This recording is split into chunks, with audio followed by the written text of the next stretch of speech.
how to quickly see DMs on Instagram, right? So that you can just reply them very fast.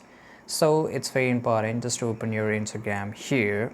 So this is my Instagram, and you can just open your DM very easily. For example, this is my normal feed. I'm scrolling and I just want to check out the DM. So you have to swipe towards the left side and your DM will get open.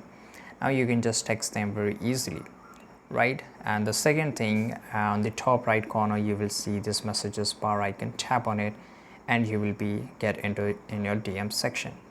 For example, if you're not using Instagram here, then you will just get a notification on the top bar and you can just click on and reply directly without opening Instagram.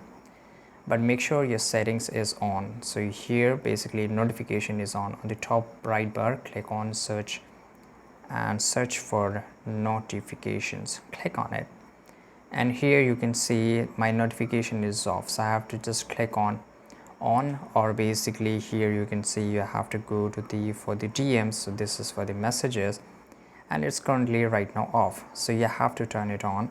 Make sure it's turn it on, allow notifications, and then you will able to see notification on the top bar. I hope you found this video very useful.